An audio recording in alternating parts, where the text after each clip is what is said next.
dari harta, Kaulah segalanya. Tenanglah jiwaku dalam hadirat-Mu. Tunjukkan kasih setiamu,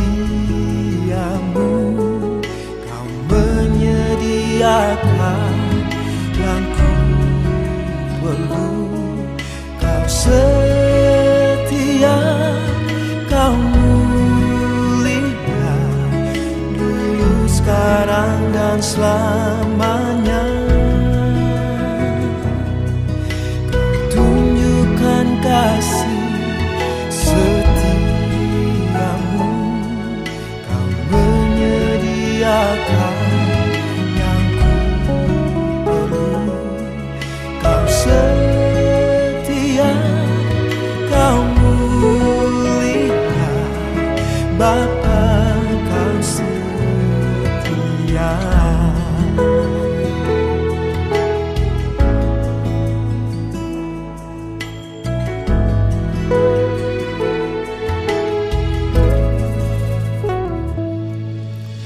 Lebih dari harta, Kaulah segalanya.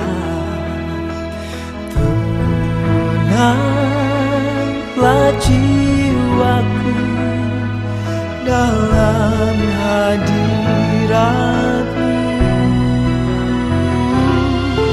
Kau tunjukkan kasih setiamu, Kau menyediakan yang ku perlu.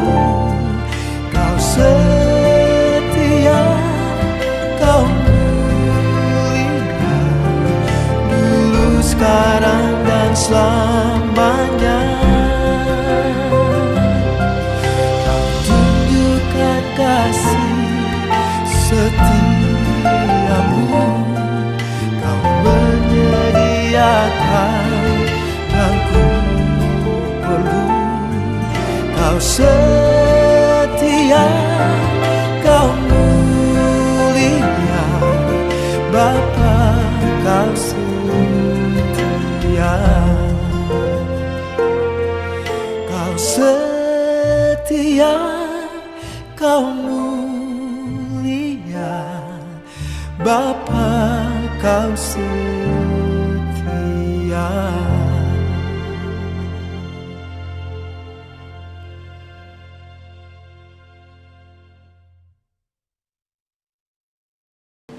Shalom saudara, haleluya.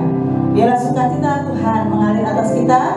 Kita boleh berjumpa kembali dalam ibadah online hari ini. Mari siapkan hati saudara, walaupun kita mungkin dibatasi dengan jarak, namun kita percaya hari ini kita mau siapkan hati kita. Kita mau menyembah Tuhan, kita mau tinggikan nama Tuhan. Dimanapun saudara berada, di rumah masing-masing, Tuhan melawat kita. Haleluya. Terima kasih Tuhan. Mari buka hati saudara, mari sembah Tuhan. Oh haleluya.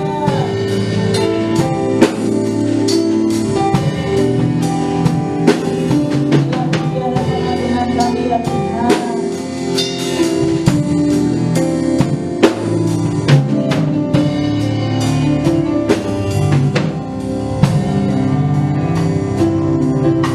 Haleluya. Kau Allah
tundukkan kepala. Kami percaya Tuhan, Engkau ada dan hadir bersama-sama dengan kami di rumah kami masing-masing, dimanapun kami berada. Engkau ada bersama dengan kami. Kami bersyukur Tuhan untuk pagi hari ini kami masih bisa beribadah. Walaupun mungkin kami beribadah online, namun kami percaya tidak membatasi kuasa-Mu Tuhan menjamah dan melawat kami. Hari ini Tuhan kami buka hati kami rindu Tuhan, segarkan kami, kuatkan kami, dan melalui kebenaran firman-Mu Tuhan akan membenahi hidup kami. Urapi kami Tuhan, semua para pelayan-Mu yang melayani pada minggu ini, dan berkati semua jemaat-Mu yang ada di rumah masing-masing. Ajar kami setia berbakti, ajar kami setia beribadah walaupun Tuhan kami berada di rumah masing-masing. Terima kasih Tuhan, inilah hati kami siapkan hati kami untuk memuji, menyembah nama Tuhan. Di dalam nama Tuhan Yesus Kristus kami berdoa. Haleluya, amin. Haleluya, haleluya. Saudara, Dia Allah yang berkuasa, dan di dalam Tuhan selalu ada pengharapan, dan pengharapan dalam Tuhan tidak pernah mengecewakan. Haleluya. Mari saudara yang ada di rumah, kita bangkit dulu bersama-sama. Kita puji Tuhan. Haleluya.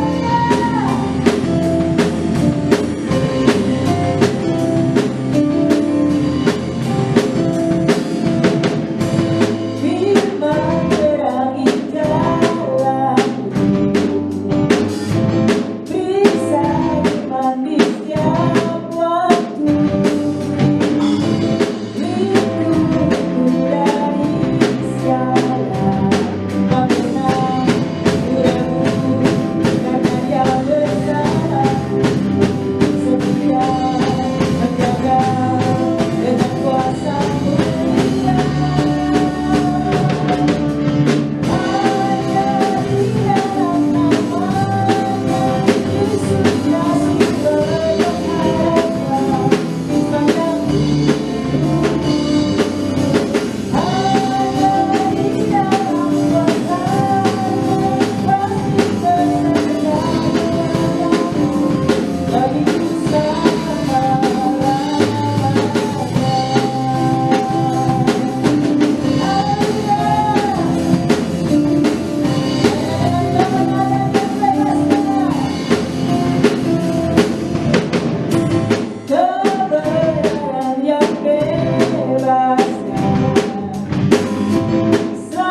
Haleluya. Saudara, biar pada pagi hari ini melalui ibadah kita mau membuka hati kita agar firman Tuhan membenahi hidup saya dan saudara.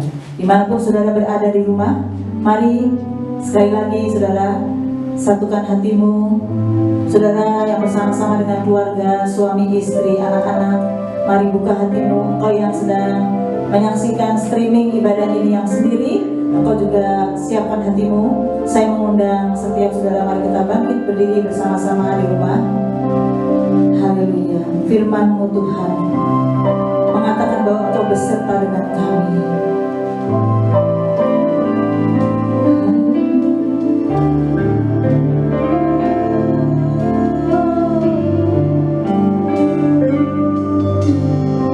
Firman-Mu berkata Kau besertaku,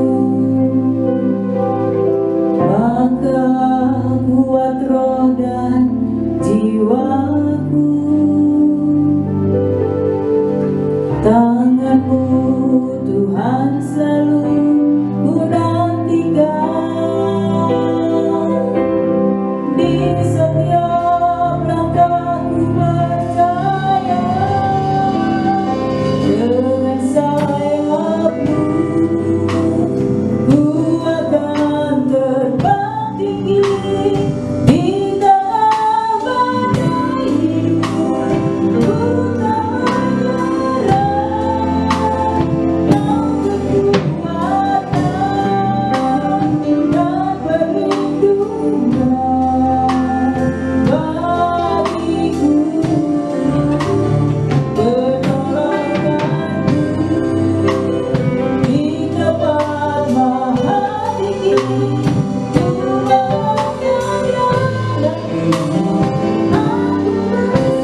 Shalom, saudara-saudara.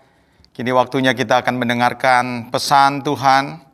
Mari siapkan hati saudara-saudara, supaya kita semua boleh dilawat Tuhan. Mari kita tundukkan kepala, kita berdoa terlebih dahulu. Bapa di dalam sorga, kami mengucap syukur. Kami tetap beribadah kepadamu ya Tuhan. Walaupun masa-masa di dalam keadaan yang sulit, kami percaya firman-Mu tetap iya dan amin. Firman-Mu adalah kekuatan yang mengubahkan, yang memulihkan, yang menyembuhkan. Itu sebabnya kami buka hati kami bersedia lagi untuk diajar, dituntun, agar kami boleh menjadi pribadi, bukan seperti yang kami kehendaki, tapi seperti apa yang Tuhan kehendaki. Urapi hamba-Mu, urapi kami semua yang mendengar, kami sambut firman Tuhan dalam nama Yesus. Amin. Ya, saudara-saudara, hari ini kita akan mendengarkan satu tema dengan judul Selamat Seperti Dari Dalam Api. Apa kaitannya dengan masa-masa sekarang? Tentu ada, saudara-saudara. Itu sebabnya sebelum kita akan dengar, kita akan baca terlebih dahulu di dalam 1 Korintus pasal yang ketiga, mulai dari ayat yang ke-12 sampai dengan ayat yang ke-15. Entahkah orang membangun di atas dasar ini dengan emas, perak, batu permata, kayu, rumput kering, atau jerami. Sekali kelak, pekerjaan masing-masing orang akan nampak, karena hari Tuhan akan menyatakannya, sebab ia akan nampak dengan api, dan bagaimana pekerjaan masing-masing orang akan diuji oleh api itu. Jika pekerjaan yang dibangun seorang tahan uji, ia akan mendapatkan upah. Jika pekerjaannya terbakar, ia akan menderita kerugian. Tetapi ia sendiri akan diselamatkan, tetapi seperti dari dalam api. Nah, saudara-saudara, berkaitan dengan judul ini, selamat, tapi seperti dari dalam api. Tentu ini sesuatu yang menarik, ya saudara-saudara. Nah, mengapa ada satu istilah, satu sebutan, selamat seperti dari dalam api? Selamat yang seperti apa? Api yang seperti apa? Nah, saudara-saudara, tentu kita akan lihat apa yang melatar belakangi Paulus menuliskan istilah ini, nasihat ini. Mari kita akan coba lihat di dalam 1 Korintus 3 ayat yang ketiga. Dikatakan, karena kamu masih manusia duniawi, sebab jika di antara kamu ada iri hati dan perselisihan, bukankah hal itu menunjukkan bahwa kamu manusia duniawi dan bahwa kamu hidup secara duniawi? Ternyata saudara-saudara, Rasul Paulus melihat ada orang-orang percaya di jemaat Korintus yang sudah jadi Kristen, yang sudah melayani. Tetapi Rasul Paulus melihat apa yang mereka lakukan itu tidak seperti yang Tuhan harapkan. Alkitab berkata bahwa mereka seperti manusia duniawi. Nah, saudara-saudara, berdasarkan hal ini, akhirnya Rasul Paulus menasehatkan mereka supaya mereka membangun keselamatannya. Supaya setiap orang percaya tidak menganggap kekristenan hanya sekedar merek. Kekristenan hanya sekedar ritual. Kekristenan hanya sekedar kita beribadah, kita aktif. Tidak, saudara-saudara. Kekristenan adalah perjalanan kita mempersiapkan diri untuk kekekalan seperti yang Tuhan inginkan. Itu sebabnya, saudara-saudara, Rasul Paulus menasehati mereka. Sehingga Tuhan lewat Paulus berkata bahwa jangan sampai kita selamat, tapi seperti selamat dari dalam api. Mungkin ada beberapa di antara kita berkata, yang penting selamat. Oh, saudara-saudara, saudara tidak mengerti apa yang akan terjadi buat orang-orang yang sekedar selamat. Saudara-saudara, nanti kita akan jelaskan, nanti saudara-saudara akan lihat. Nah, saudara-saudara, timbul satu pertanyaan, bagaimana mungkin orang-orang yang tidak excellent ini bisa selamat? Ya, saudara-saudara. Hal yang pertama yang saya mau katakan kepada saudara-saudara dari pernyataan ini, kita diingatkan kembali bahwa keselamatan, sekali lagi saudara-saudara, 100% bukan karena amal, 100% bukan karena perbuatan baik, 100% bukan karena moral. Itu sebabnya saudara-saudara, Allah perlu datang sebagai manusia. Allah perlu menebus kita. Pengorbanan Kristus itulah yang menyebabkan kita menjadi orang-orang yang selamat karena percaya. Alkitab berkata di dalam Efesus, itu bukan hasil usahamu. Jangan ada orang yang memegahkan diri. Jadi kita betul-betul selamat bukan karena perbuatan. Janji Tuhan di dalam Roma pasal yang ke-8 ayat yang ke-1 dikatakan demikian. Roma 8 ayat yang pertama.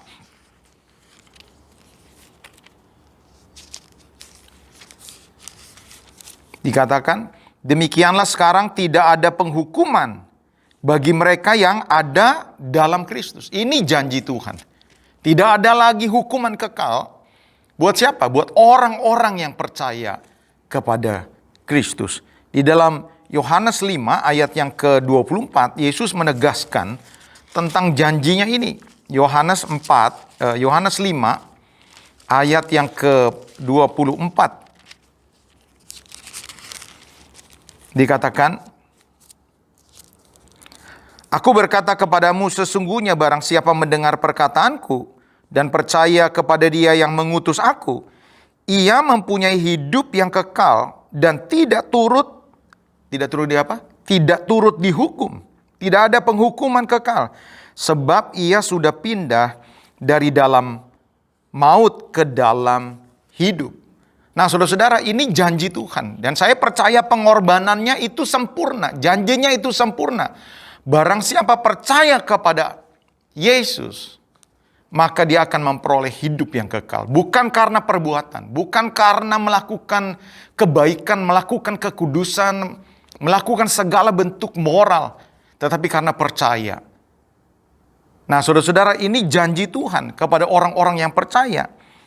Makanya di dalam kitab Ibrani, saudara-saudara, di dalam kitab Ibrani pasal yang ke-10, dikatakan bahwa keselamatan yang diberikan kepada kita, itu akan dipegang teguh oleh Bapa yang telah berjanji bahwa setiap orang yang percaya kepada Yesus akan diselamatkan. Bukan kepercayaan lain, bukan tokoh lain, bukan perbuatan, bukan agama, tapi percaya kepada Kristus. Di dalam ayat 14 Ibrani 10 dikatakan, sebab mereka yang Ibrani 10 ayat yang ke-14 maksud saya. Ibrani 10 ayat yang ke-14. Sebab oleh satu korban saja, yaitu Yesus, ia telah menyempurnakan. Untuk apa? Selama-lamanya mereka yang ia kuduskan.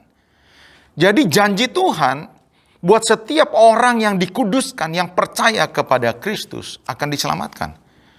Nah, pertanyaannya, bagaimana dengan anak-anak Tuhan yang akhirnya hidup sembarangan? Bagaimana dengan anak-anak Tuhan yang akhirnya mereka tidak mau peduli, mereka hidup asal-asalan, mereka melayani dengan motivasi-motivasi yang keliru? Bagaimana, saudara-saudara? Apakah kehilangan keselamatan?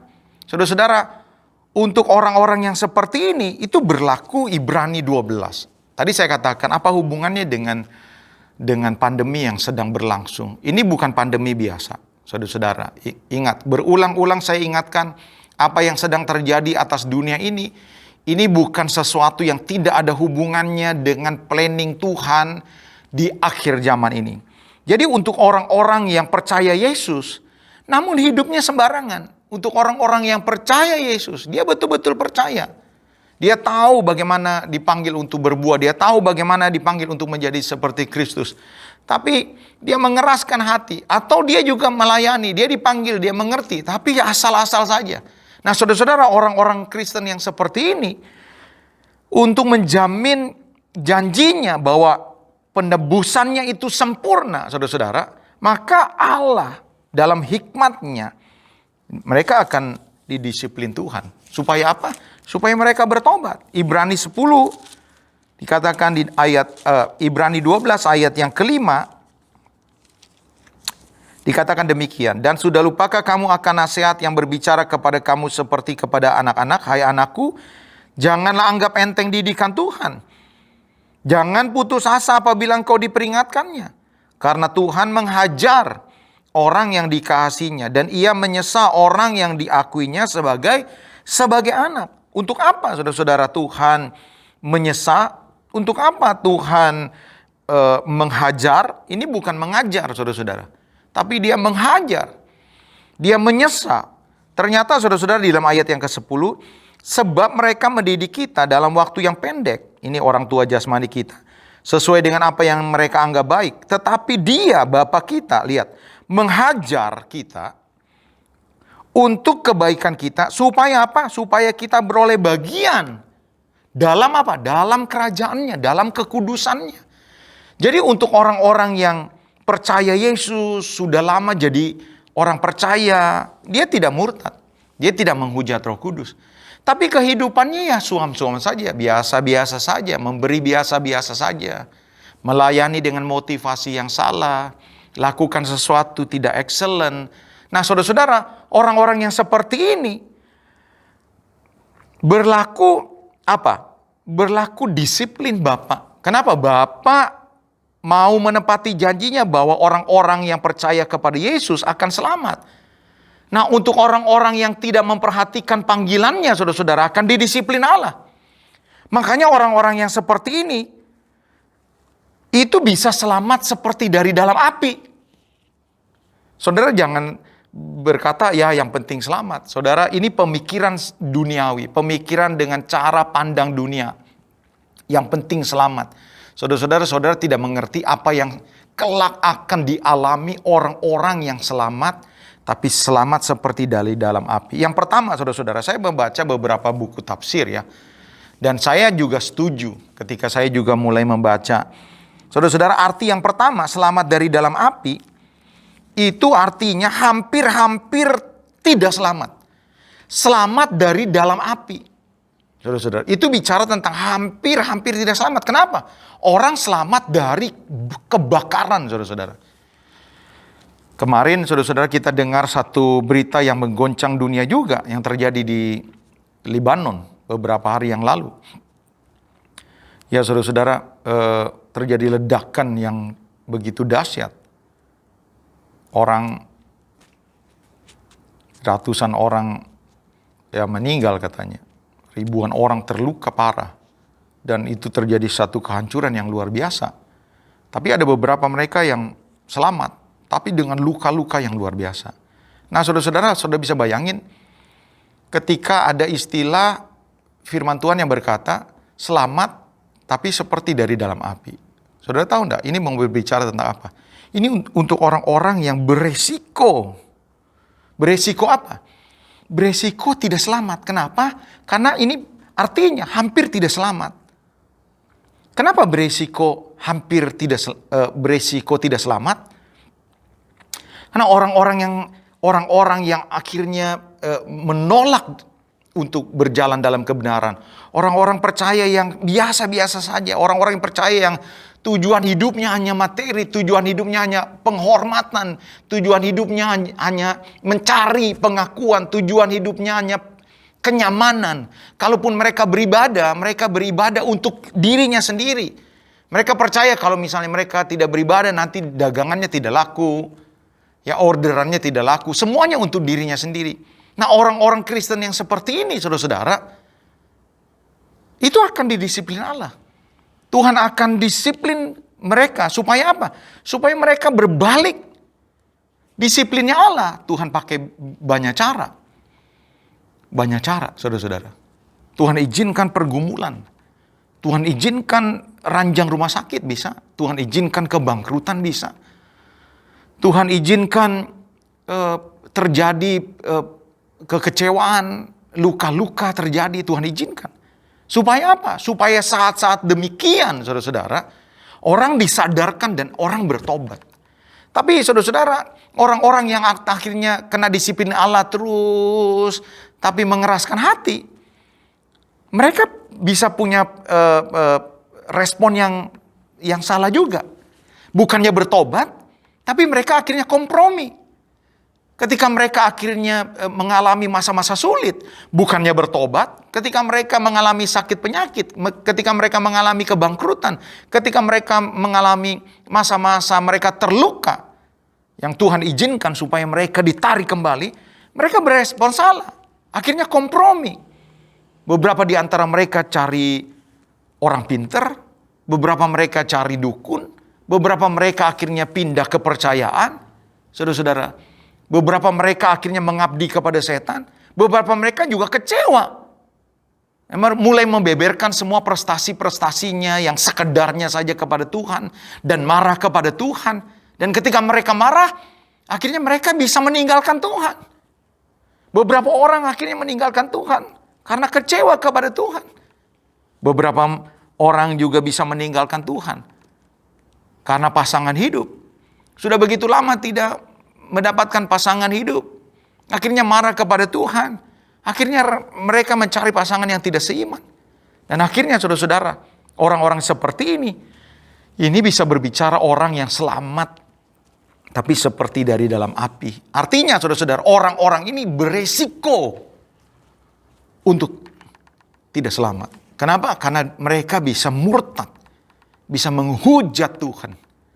Nah, ini yang pertama. Tapi yang saudara-saudara yang kedua, yang saya mau fokuskan kepada kita untuk kita renungkan, saudara-saudara.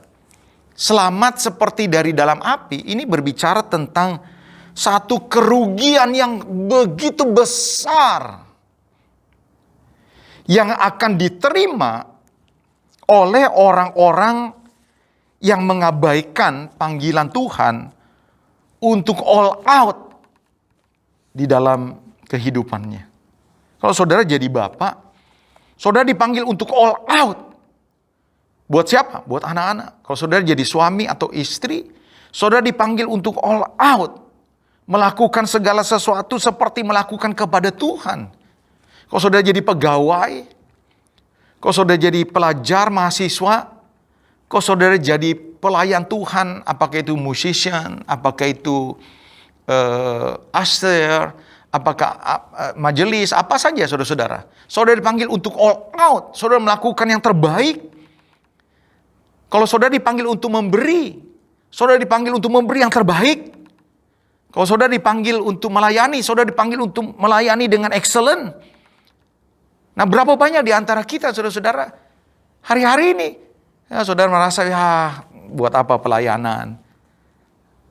Beberapa orang meninggalkan tanggung jawab. Nah saudara-saudara, kalau kita melakukan ini, ya kita tidak melakukan yang excellent seperti yang Tuhan katakan, membangun keselamatan ini seperti membangun dengan emas, perak, batu permata, tetapi melakukannya asal saja.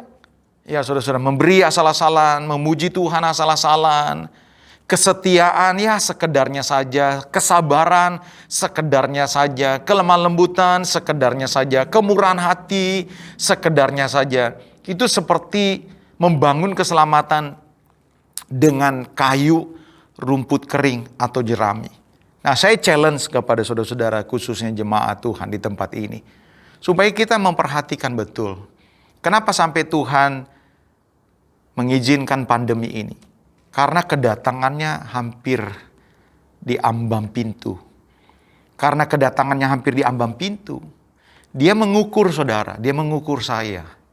Dia ingin saudara dan saya bersama-sama di dalam kekekalan, di dalam kehidupan yang sebenarnya.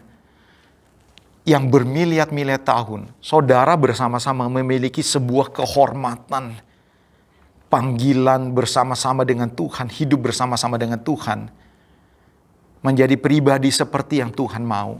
Nah, ketika dia melihat kita belum menjadi seperti yang dia mau, saudara-saudara, maka dia peringatkan kita. Hari-hari ini, kalau saudara peka, ini peringatannya Tuhan. Supaya saudara fokus untuk kekekalan.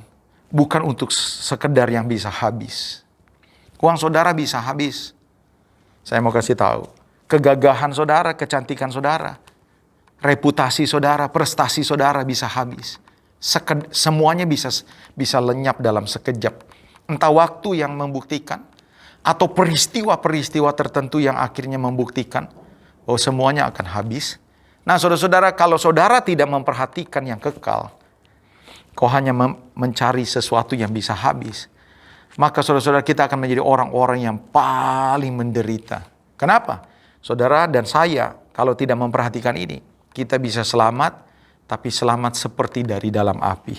Nah, saudara-saudara, di dalam bahasa aslinya, selamat seperti dari dalam api itu ditulis dengan kata, saya mencatat saudara-saudara, ditulis dengan kata zemio. Artinya saudara-saudara, selamat dari dalam api itu berarti mengalami kerugian besar. Kata bahasa aslinya zemio itu mengalami kerusakan besar. Saya melihat liputan ledakan di Libanon, saudara-saudara, beberapa pengamat yang saya lihat, saya dengar dari mereka sendiri, ya saudara-saudara, dari orang-orang Libanon sendiri, para pengamat, mengatakan mereka berada dalam keadaan yang sangat sulit. Mengapa? Sebelum pandemi saja mereka mengalami krisis ekonomi, saudara-saudara. Kemajuan perekonomian di Libanon itu tidak terlalu bagus. Nah, ditambah dengan pandemi, saudara-saudara. Ya, lockdown yang dilakukan di seluruh dunia termasuk di Libanon menyebabkan mereka terpukul juga. Nah, saudara-saudara, peristiwa meledaknya satu gudang di pelabuhan itu, dekat pelabuhan itu, memporak-porandakan begitu banyak gedung. Ya, saudara-saudara, membunuh begitu banyak orang. Banyak orang terluka luar biasa. Dan ini pukulan. Dan mereka mengatakan kita mengalami kerusakan dan kerugian yang besar. Tetapi saudara-saudara, yang saya mau maksudkan kepada saudara-saudara hari ini, mari bersama-sama, saya akan tutup dengan ini. Jangan saudara berpikir yang penting selamat. Enggak, saudara perlu hari-hari ini menilai diri saudara. Apakah saudara semakin hidup dalam kebenaran, hidup kudus, semakin takut, semakin hormat kepada Tuhan? Apakah engkau semakin setia, betul-betul setia kepada Tuhan? Tidak peduli di dalam gedung gereja ataupun di rumah. Saudara setia beribadah. Saudara setia mengembalikan perpuluhan, mengembalikan korban syukur. Saudara setia untuk berdoa. Apakah saudara menjadi orang-orang yang berbuah? Apakah saudara menjadi orang-orang yang berdampak? Di luar sana begitu banyak orang yang membutuhkan penghiburan, kekuatan. Apakah saudara setia? Saudara terpanggil untuk tidak egois. Yang penting saya masih punya sembako, yang penting saya masih bekerja, yang penting keluarga saya sehat. Berapa banyak di antara saudara, sementara saudara memikirkan keluarga saudara, saudara juga terpanggil untuk memikirkan orang lain. Kenapa? Karena ini panggilan saudara. Supaya saudara membangun keselamatan saudara. Kalau tidak, saudara akan menderita kerugian. Rugi, saudara-saudara, menurut kita, itu berbeda dengan rugi menurut apa yang akan kita alami di hadapan Tuhan. Siapa pernah mengalami kerugian, saudara-saudara? Ya mungkin kita pernah mengalami kerugian. Mungkin kita beli barang tertentu, mahal, lalu barang itu ternyata tidak seperti yang kita harapkan. Kita rugi. Mungkin saudara berdagang, pernah rugi. Atau apa? Rugi waktu, saudara buang-buang waktu. Rugi apa? Saudara-saudara, banyak kerugian. Dan kerugian ini bisa berdampak yang sangat besar. Kalau rugi kecil, saudara-saudara, mungkin saudara tidak akan terlalu berdampak, saudara akan mengabaikannya. Tapi kalau kerugian itunya besar, materinya jumlahnya besar, ya, pengakuan yang besar seperti itu, maka ini bisa berdampak. Bahkan bisa bertahun-tahun melekat di dalam hati. Orang bisa depresi, orang bisa marah, orang bisa terluka. Nah, saudara-saudara, saya percaya kerugian yang kita akan terima buat orang-orang yang mengabaikan ini, saudara-saudara dengar. Itu tidak akan sebanding dengan kerugian menurut pemandangan ketika kita hidup sekarang. Nah, saudara-saudara, yang pertama kita rugi karena apa, saudara-saudara? Coba kita buka di dalam 2 Timotius pasal yang ke 2 ayat 15. 2 Timotius 2 ayat yang ke-15. 2 Timotius 2 ayat yang ke-15, saya baca. Usahakanlah supaya engkau layak di hadapan Allah sebagai seorang pekerja yang tidak usah malu, yang berterus terang memberitakan perkataan kebenaran itu. Satu ayat lagi. Di dalam 1 Yohanes pasal yang kedua, ayat yang ke-28, dikatakan 1 Yohanes pasal yang kedua ayat yang ke-28. Maka sekarang anak-anakku, tinggallah di dalam Kristus supaya apabila ia menyatakan dirinya, nanti kita beroleh keberanian percaya dan tidak usah malu terhadap dia pada hari kedatangannya. Jadi saudara-saudara, orang-orang yang asal saja hidupnya, tidak setia, tidak sabar, tidak berbuah, hidup tidak hormat, mengabaikan panggilan Tuhan untuk berdampak. Ibadah-ibadah biasa saja, tapi ya males-malesan, sekedarnya saja, lebih mementingkan diri sendiri, mencari penghargaan manusia, menimbun materi untuk pengakuan. Saudara-saudara tidak berdampak buat banyak orang. Saudara-saudara dengar,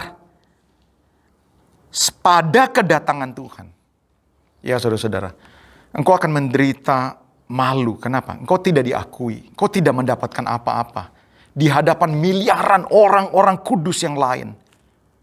Kenapa?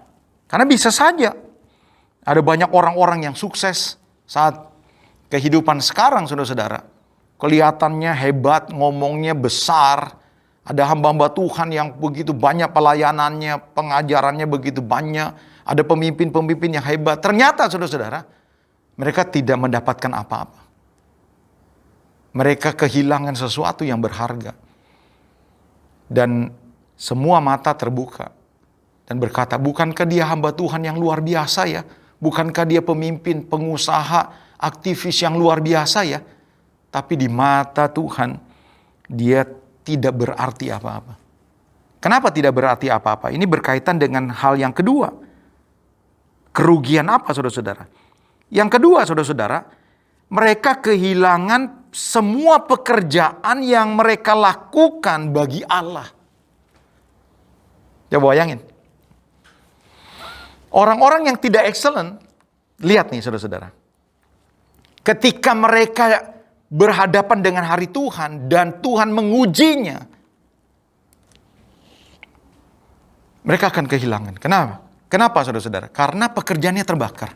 Kalau pekerjaan yang dibangun seperti membangunnya dengan kayu, rumput kering atau jerami, maka pekerjaannya terbakar. Artinya apa saudara-saudara?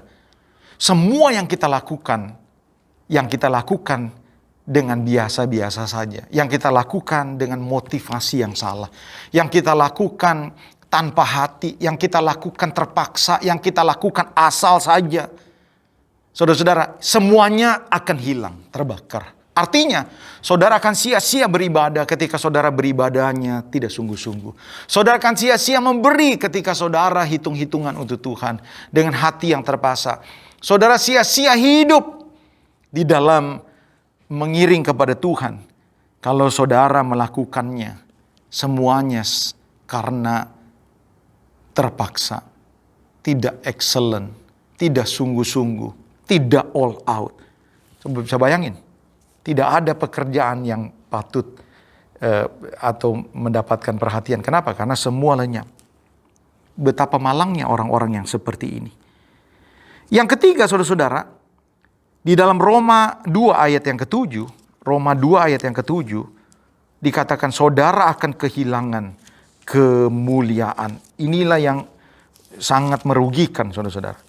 Kemuliaan. Roma pasal 2 ayat yang ke-7, dikatakan, Roma 2 ayat yang ke-7.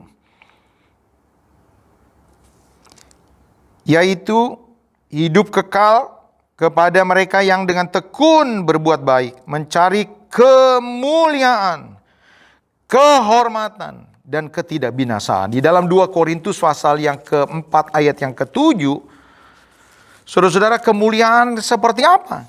Dikatakan demikian. Sebab penderitaan ringan yang sekarang ini mengerjakan bagi kami kemuliaan kekal yang melebihi segala-galanya, jauh lebih besar daripada penderitaan kami. Saudara-saudara, orang yang asal saja, hidupnya asal saja. Ya, selamat tapi hidup enggak benar. Selamat ya, nipu juga. Ke gereja bertobat, nipu lagi, jatuh lagi terus. Males, tidak setia, tidak tekun, hitung-hitungan. Saudara-saudara lihat, mereka akan kehilangan semua pekerjaan yang dilakukan selama ini bagi Tuhan. Yang kedua, mereka tidak akan mendapatkan upah. Salah satu upahnya apa, saudara-saudara?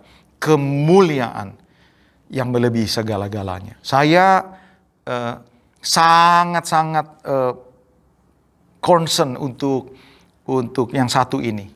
Ya saudara-saudara, kemuliaan yang melebihi segala-galanya. Saya pernah beberapa kali singgung terus-menerus. Apa sih yang dicari manusia di dunia ini?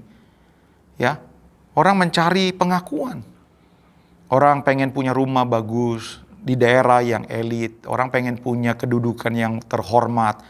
Orang pengen punya materi yang cukup, ya, benda-benda yang baik, ya, saudara-saudara. Orang pengen punya reputasi, prestasi, semuanya. Orang pengen kenikmatan, orang pengen kenyamanan, orang pengen jalan-jalan. Itu yang dicari orang. Orang cari uang untuk apa? Untuk itu, saudara-saudara. Tapi Alkitab berkata, kemuliaan yang kekal yang akan diterima untuk orang-orang yang membangun keselamatannya dengan excellent untuk Tuhan. Ya saudara-saudara, mereka akan mendapatkan kemuliaan kekal. Dan kemuliaan yang Tuhan kasih, penghormatan yang Tuhan kasih, itu melebihi semua yang dicari orang. Dan itu tidak akan diberikan kepada orang-orang yang asal saja, yang tidak hormat kepada Tuhan. Saudara hari ini beribadah di rumah. Dia lihat keseriusan saudara. Saudara ada di kantor, saudara ada di pekerjaan, saudara ada di rumah, kuliah, atau sekolah. Ya, Tuhan melihat saudara. Ketika saudara melakukannya untuk kemuliaan Tuhan, Tuhan nilai. Mungkin ada orang-orang yang tidak melihat saudara. Saudara membantu orang tapi tidak ada yang lihat, tidak ada yang puji saudara. Saudara setia kepada Tuhan, tidak ada yang lihat, tidak ada yang puji saudara. Saudara tolong hamba-hamba Tuhan, tidak ada yang lihat, tidak ada yang puji saudara. Saudara menolong rekan-rekan yang mungkin sedang sedih, sedang depresi, sedang kekurangan. Tidak ada yang lihat saudara, tidak ada yang puji saudara, tapi dengar. Tuhan lihat dan Tuhan perhitungkan saudara. Saudara melakukannya dengan tulus, tapi disalahartikan. Orang lain mencibir saudara, orang lain menfitnah saudara. Tidak mengapa. Karena Tuhan melihat motivasi saudara, ketulusan saudara. Itu dinilai. Dan itu menghasilkan apa saudara-saudara? Menghasilkan upah, kemuliaan. Melebihi kenikmatan apapun yang ada di dalam dunia ini. Dan itu tidak akan diberikan kepada orang-orang yang sekedar jadi Kristen. Dan yang terakhir saudara-saudara. Saudara-saudara lihat. Saudara akan mendapat kedudukan yang paling rendah di sorga. Oh ternyata di sorga ada kedudukan yang paling rendah. Yes. Saudara kehilangan kesempatan untuk memerintah bersama-sama dengan Tuhan. Saudara tidak mendapatkan mahkota. Saya tidak tahu bentuknya seperti apa. Apakah itu sebuah kemuliaan, penghargaan. Saudara akan kehilangan kesempatan untuk memerintah miliaran orang. Baik di dalam kerajaan 1000 tahun, di bumi ini 1000 tahun, saudara-saudara. Atau di dalam tatanan dunia yang baru, langit dan bumi yang baru. Saudara-saudara, dalam kerajaan Allah memerintah miliaran orang. Bayangin, memerintah miliaran orang bersama dengan Tuhan. Dan itu tidak akan diberikan kepada saudara dan saya. Kalau, saudara-saudara, kita pekerjaannya terbakar. Saya akan bacakan sebagai ayat penutup di dalam Matius 5 ayat yang ke Matius 5 ayat yang ke 19. Matius 5 ayat yang ke-19. Karena itu siapa yang meniadakan salah satu perintah hukum Taurat sekalipun yang paling kecil dan mengajarkannya demikian kepada orang lain, ia akan menduduki tempat yang paling rendah di dalam kerajaan sorga. Di dalam pasal yang ke-19, ayat yang ke-30, pasal 19 ayat yang ke-30, dikatakan, tetapi banyak orang yang terdahulu akan menjadi yang terakhir, dan yang terakhir akan menjadi yang terdahulu. Saudara akan menjadi yang terendah, terakhir. Matius 25 berkata, ketika tuannya datang kepada hamba-hambanya, dia berkata, sabaslah hambaku yang baik, engkau setia dalam perkara kecil, aku akan memberikan tanggung jawab dalam perkara yang besar. Di mana? Di dalam kerajaan 1000 tahun. Bumi ini yang sama. Tapi juga di dalam tatanan dunia yang baru. Langit, bumi yang baru. Saudara akan memerintah bersama dengan Tuhan. Wow, itu tidak akan diberikan kepada saudara. Betapa malunya, betapa ruginya saudara. Saudara tidak akan bisa menikmati apa yang dinikmati oleh orang-orang yang sungguh-sungguh. Ini waktunya saudara-saudara. Kalau hari-hari ini saudara-saudara sudah mulai biasa ya dengan pandemi ini, ya biasa-biasa. Saudara-saudara, saudara perlu bertobat. Karena sejak awal saya mau mengatakan pandemi ini bukan sesuatu yang biasa. Ini sesuatu yang tidak lazim. Walaupun mungkin 100 tahun yang lalu pernah terjadi pandemi, ya disebut flu Spanyol. Tapi tanda-tanda zaman 100 tahun yang lalu itu belum digenapi. Sekarang saudara-saudara, semua tanda zaman tentang kedatangan Tuhan sudah digenapi. Apa artinya Tuhan kasih pandemi ini buat seluruh dunia? Karena Tuhan menginginkan seluruh umatnya di seluruh dunia untuk berbalik dari jalan-jalan yang jahat. Kalau tidak excellent, ini waktunya untuk excellent. Jadilah suami yang excellent. Jadilah istri yang excellent. Jadilah bapak dan ibu yang excellent. Jadilah oma. Jadilah mertua. Jadilah mantu yang excellent. Jadilah pegawai. Jadilah mahasiswa. Pelajar yang excellent. Jadilah pelayan Tuhan. Hiduplah dalam kebenaran. All out. Berdampaklah buat banyak orang. Terima kasih Bapa. Dalam nama Yesus. Amin. Ya saudara-saudara, kita akan akhiri khotbah kita hari ini. Dimanapun saudara berada ya saudara-saudara, mari kita menjadi orang-orang yang peka. Saya mengasihi saudara-saudara. Mari bersama-sama dengan saya untuk betul-betul cari wajah Tuhan. Siapapun saudara yang mendengar khotbah ini dan merasa bahwa iya Tuhan, saya diingatkan. Kadang-kadang saya egois. Kadang-kadang saya tidak peduli. Tidak mengumpulkan harta untuk kekekalan. Saya hidup untuk diri saya sendiri. Hari ini firman Tuhan buat saya nih. Kalau itu engkau orangnya. Taruh tangan saudara di dada. Saya mau berdoa buat saudara. Mari kita tundukkan kepala. Bapa di dalam sorga, terima kasih buat firman-Mu Tuhan. Isi hati-Mu yang Kau curahkan kepada kami. Supaya kami peka Tuhan, bahwa apa yang sedang terjadi saat-saat ini, itu merupakan disiplinnya Tuhan, untuk menarik kami kembali, untuk mempersiapkan hidup, bukan cuma 1 tahun, 10 tahun, selama kami hidup, tapi untuk kekal bermiliar-miliar tahun. Dan Tuhan mau kami hidup semakin kudus, semakin benar, hidup semakin berdampak, semakin setia, semakin excellent untuk Tuhan. Dimanapun Tuhan menempatkan kami. Biar kiranya Tuhan boleh menjamah setiap kami. Sehingga kesempatan kami hidup ini adalah kesempatan untuk mengerjakan sesuatu dengan excellent. Terima kasih Bapa buat firman Tuhan. Dalam nama Yesus kami berdoa, haleluya, amin. Ya saudara-saudara, tiba saatnya kita akan memberikan persembahan dimanapun saudara berada. Saudara bisa memberikan lewat transfer atau saudara bisa datang kepada Ibu Rosalina ke rumahnya. Tuhan Yesus memberkati.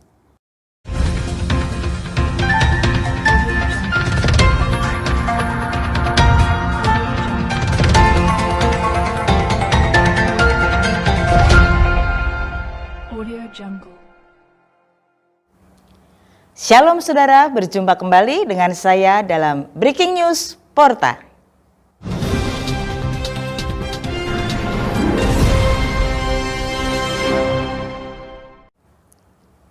Saudara, hari ini kita telah diberkati dengan firman Tuhan yang luar biasa yang telah disampaikan oleh hambanya Bapak Pendeta John Max Titale. Biarlah firman Tuhan yang sudah kita dengar senantiasa menjadi berkat buat kita, membangkitkan iman kita agar kita semakin mengasihi Tuhan dan percaya mengandalkan Tuhan setiap waktu. Seluruh jemaat GBI Pondok Maharta diundang kembali untuk merasakan lawatan Tuhan dalam ibadah online yang akan diadakan pada hari Minggu tanggal 16 Agustus 2020 pada pukul 10 pagi. Seluruh jemaat harus mempersiapkan diri pada pukul 9.55 menit agar kiranya kau juga mempersiapkan hatimu untuk menerima berkat Tuhan yang luar biasa. Firman Tuhan yang akan melayani minggu depan adalah hambanya Ibu Pendeta Muda Andriana Titale. Saudara, firman Tuhan berkata, Tuhan tidak jauh, Ia hanya sejauh doa. Untuk itu saudara, mari kita mau bersama-sama berdoa bersama, menyembah Tuhan bersama dalam ibadah doa malam yang akan diadakan pada hari Jumat pada tanggal 14 Agustus 2020 pada pukul 7:30 malam. Kita akan berjumpa di Zoom. Dan yang akan melayani firman Tuhan oleh hambanya Ibu Pendeta Muda Andriana Titale dan pemimpin pujian oleh Saudara Stanley, dan pendoa syafaat yang pertama akan dinaikkan oleh Ibu Sri Sunartati, pendoa syafaat yang kedua oleh Bapak Boas, dengan admin Saudara Nathan dan pemain musik Saudara Given. Mari setiap jemaat siapkan hatimu untuk kita bersama-sama menikmati berkat Tuhan. Seluruh generasinya Tuhan, anak-anak muda, kita akan kembali ibadah youth pada tanggal 15 Agustus 2020 pada pukul 7:30 malam, dan kita akan bersama-sama berjumpa di Zoom. Siapkan hatimu anak-anak muda dan juga siapkan kuotamu agar engkau bisa bersama-sama menikmati berkat Tuhan. Firman Tuhan yang akan melayani adalah Koh Gunawan, agar kiranya engkau diberkati dan dikuatkan dengan kebenaran firman Tuhan. Seluruh adik-adik sekolah minggu, tetap semangat ya, walaupun tetap ibadah online, tapi engkau tetap semangat, selalu menyaksikan setiap cerita yang ditayangkan dalam ibadah online, dan setiap hari Minggu diadakan pada pukul 9 pagi. Dan jangan lupa adik-adik, jawab semua kuis yang telah disampaikan di grup Sunday School. Tetap semangat adik-adik, tetap beribadah, dan Tuhan Yesus mengasihi adik-adik semuanya. Atas nama Gembala Sidang dan seluruh jemaat, kami mengucapkan kepada seluruh jemaat yang berulang tahun di minggu ini, biar semakin bertambah usia, semakin mengasihi Tuhan, tetap semangat dan semakin dewasa rohani. Sekali lagi, selamat ulang tahun.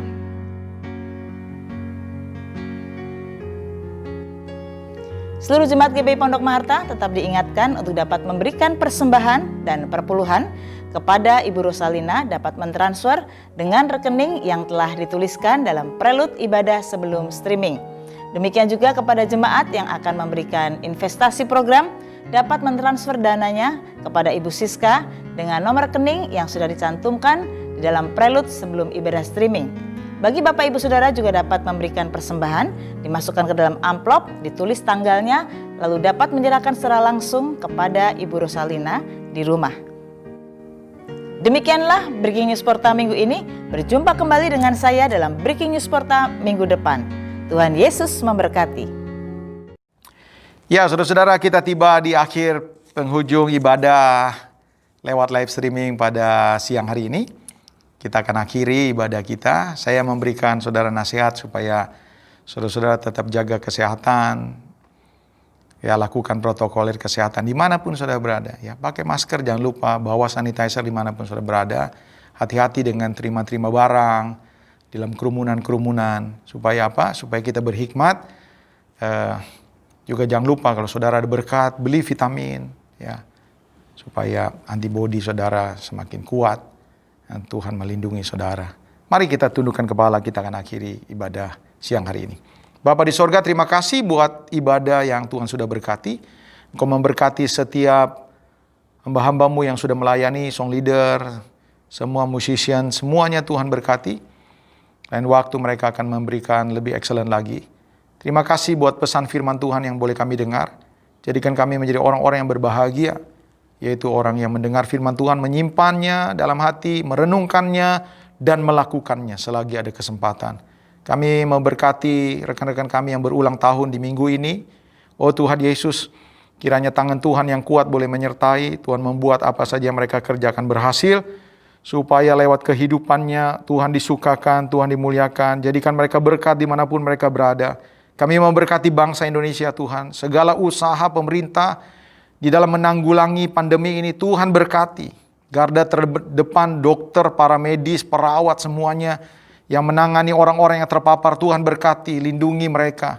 Usaha untuk mencari vaksin Tuhan baik di Indonesia maupun di seluruh dunia, Tuhan berkati. Supaya betul-betul pemulihan boleh Tuhan nyatakan, berkat Tuhan boleh dinyatakan atas Indonesia dan seluruh dunia ini Tuhan.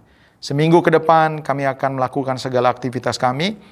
Mari saudara-saudara, arahkanlah hatimu, pandanglah kepada Tuhan, dan terimalah berkat, rahmat, anugerah dari Bapa kita di sorga, pertolongan, cinta kasih sayang Tuhan Yesus, penyertaan Allah Roh Kudus kiranya memberkati saudara-saudara mulai hari ini, besok, dan bahkan sampai selama-lamanya. Haleluya, amin. Tuhan berkati, shalom.